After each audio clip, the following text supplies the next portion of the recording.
Mushy mushy, hello, I'm Davi, and let's talk about why did BOTDF break up and the rise of the SGTC, because you guys are family.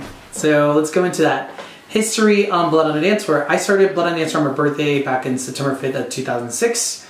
I did the first 4 years on my own. I had guest appearances from other artists who helped scream and be a part of it, but you know, I was the originator of Blood on a Dance Floor.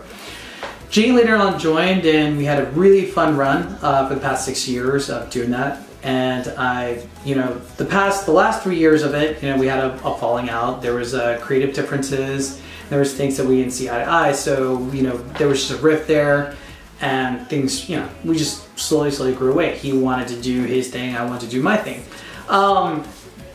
So on my birthday, September 5th of 2016, I get the call from one of my friends, and they said that, dude, why did Jay leave? And I'm like, what the fuck are you talking about?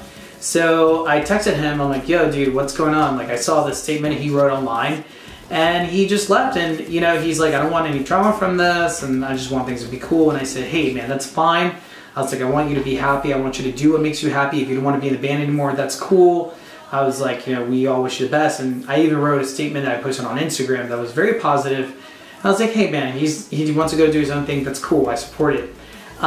He then fired back with some things that just made me a little bit uncomfortable, claiming that it was just a phase or whatever. And I just said, okay, you know what, dude? I was like, why don't you just finish the tour for the fans, and just out of respect for them, just end it and we can move on with our lives. And he's like, no, I don't want any part of this. And I said, that's cool. And we ended it like that. Like, let's just be friends and let's move on. So we're cool. We text each other every once in a while. Everything seems fine. Nothing weird. Well, 3 weeks later passed, and he blocks me on social media out of nowhere. He blocks me on Twitter, Instagram, and Facebook. And I was like, okay, well, the only way I can get a hold of him is email him. So I shot him an email. I was like, hey dude, what's going on? Like, did I do something to upset you or what? And he fires back and says that I took him off the healthcare insurance, which is not true. To add clarity to that, on July of 2016, we were on tour, and we were out on the run for the Scissors Tour for the 4 to 6 weeks. And, I missed the bill by accident, and by me missing one payment, they took us both off the healthcare, and we were both kicked off of it. So I said, hey, guess what? November's coming up. I can sign back on again, and I'll put you back on. And I said, hey dude, we'll get you back on the healthcare plan, and everything will be cool. And he just responded back with, you're selfish, you only care about yourself.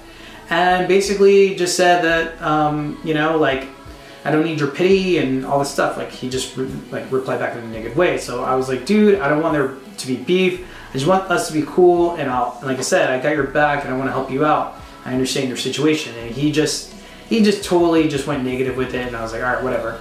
And then he just comes out with a statement out of nowhere, and I'm like, dude, really? And I think a lot of that statement came out of anger and just hurt. Like, he was just really hurt, and it just really caught me off guard. But I felt like a lot of things he said were exaggerated, borderline / lying, and just like one of the things where he said that I forced him to tour when he was sick, and that wasn't the case. Like, before the tour, he wasn't sick. I said, hey, you want to do this? Do you want to do this run? This is cool. This is your tour, and everything seemed fine, and it wasn't like there was an issue or anything. And then halfway through the tour, he gets sick, and I take him.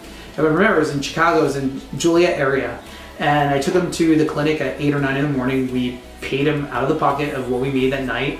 And there was just that. There was things where he said I left him homeless, which was not true. There was a roof over his head. The bills were paid. He had groceries. He even like smoked a pound of my weed, whatever. Like, it was cool. But like, him saying that was just ridiculous, because I remember when he was 18 and he broke up with his ex-boyfriend Matthew. Like, he was homeless, and I basically got us an apartment, and I got him his own room. So I took care of that kid. I did so much for him. And to just paint me as a monster and him being innocent is just ridiculous, because I did a lot, I sacrificed a lot to make us happy. Like, there were fans that even said he mistreated them. The Australia tour that he didn't want to do because he wrote that he got sick. He was never sick. He just didn't want to do the tour because he just didn't want to be on a plane. And him and my manager created a statement that they posted up online. And I just thought that was unfair and not cool for the Australia fans to go through that. Like I said, this video is not to bash him. It's not to paint him in a negative light. It's just putting out facts of what happened. I don't want people to bully each other. I don't want people to attack each other or like this starts some online drama or bullshit or spread any more idiocy. It's like somebody just farting in a room. It's like you smell something and you're like, dude, knock that shit off. And you have to say something about it. And I wish him all the best. And Jay, if you're watching this, if you want to you don't want to talk to me, if we both want to apologize and just resolve this as adults, my door's always open to you. I'm not going to hold my breath upon it. I'm not going to wait on it. But honestly, I don't want there to be any issues between us because I never had any issues. I always asked him if he was okay. He always told me he was fine. So he kind of left me in the dark with all this, and it kind of came out of fucking nowhere. So I don't know what happened or what. But you know, as far as I knew, like I had his back. I always took care of him. And the things that he said, I just couldn't stand back and just let him like lie to you guys or manipulate things to his advantage, and it just felt like really fucked up. So yeah, like I said, I wish him all the best. I hope he has a great career and his happiness. Blood on a Dance Floor returns May 5th, 2017, Cinco de Mayo, and it feels good. It's our day of liberation. The SGTC are back. We are one are we. I'm taking this to my grave. That's why I got it tattooed on my knuckles. And it just feels good to be back. We got a brand new member. That member, I'm not gonna go into details who it is, but I mean, I'm pretty sure you guys know who it is.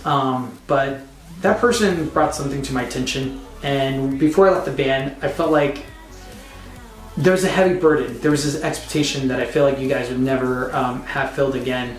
And I knew like it was just really overwhelming, and I just gave up. I just said, man, I don't know how I'm gonna do this or how I'm gonna continue this, but I didn't give up. I picked up the pieces and I dusted off, and I'm starting this again. I know I gave up on you guys in December. I even wrote a song and I did a farewell tour, but you know, I wrote 80% of Blood on the Dance Floor, and there's just no sense of me giving up. I found somebody that I feel like can really help fill the void and to really make this fun again, and that person inspired me. So, you know, that's my timer. I gotta get going. I'm talking my ear off on this, but you know, I'm just really excited to bring this back. The Resurrection Spell is on iTunes May 5th. It's also on Spotify. You can stream it there. And if for some reason you don't have any money, you can be a pirate. You can steal it. It's cool. Yo ho.